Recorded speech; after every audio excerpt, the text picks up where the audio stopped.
दुनिया के powerful leaders को अचानक पीएम मोदी ने दिखाई एक ऐसी तस्वीर, सारे नेता झुककर हिंदुस्तान को सलाम करने को हो गए मजबूर।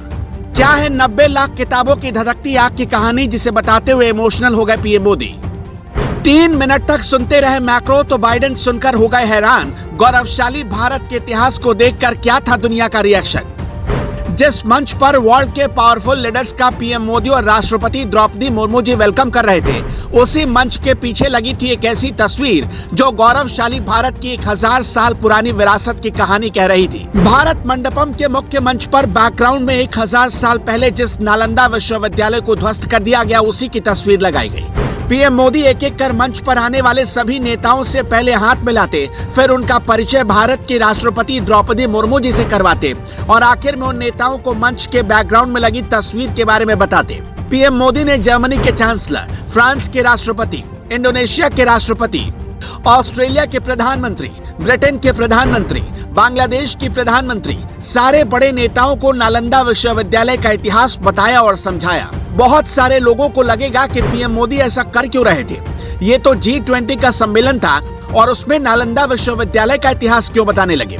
लेकिन सही वक्त सही मंच चुनकर पूरी दुनिया को एक बहुत बड़ा मैसेज देने की कोशिश कर रहा था भारत कि आखिर कैसे भारत की संस्कृति और सभ्यताओं पर हमले किए गए, फिर भी भारत डट कर खड़ा है। पीएम मोदी जिस विश्वविद्यालय का दीदार दुनिया के टॉप लीडर्स को करा रहे थे, सच पूछिए तो वो दुनिया की पहली और प्राचीनतम यूनिवर्सिटी थी। पीएम मोदी इसलिए भी उसके वैभव और ज्ञान के भंडार के बारे में विस्तार से बता रहे थे।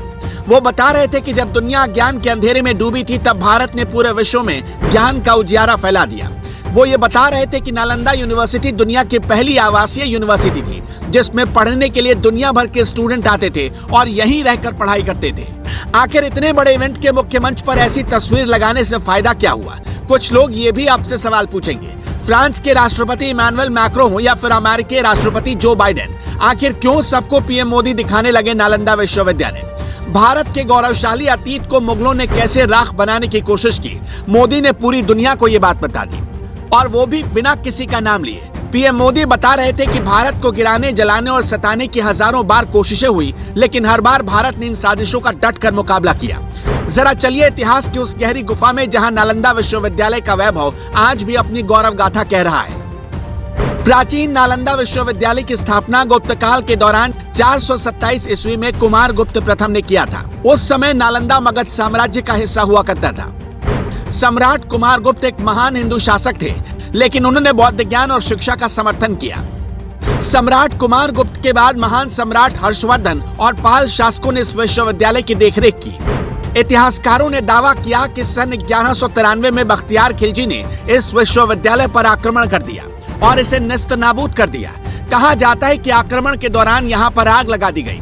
उस समय नालंदा विश्वविद्यालय की लाइब्रेरी में इतनी किताबें थी कि आग की लपटें और राख कई महीनों तक शांत नहीं हुई।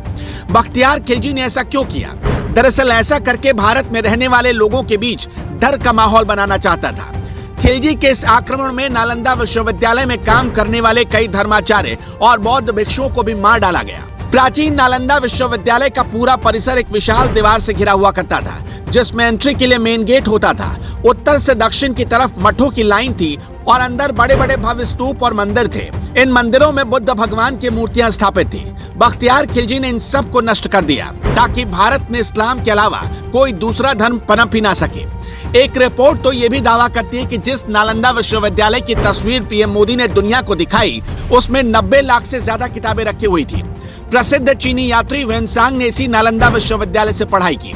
नालंदा विश्वविद्यालय पूरी दुनिया में इतनी समृद्धि और प्रसिद्धि हासिल कर रहा था कि चीनी यात्री फायान नालंदा विश्वविद्यालय में आए। पीएम मोदी ने सबसे ज्यादा देर तक फ्रांस के राष्ट्रपति इमैनुअल मैक्रो को रोके रखा, क्योंकि अभी हाल ही में फ्रांस में माहौल बिगड़ा तो वहां सालों पुरानी लाइब्रेरी जला दी गई।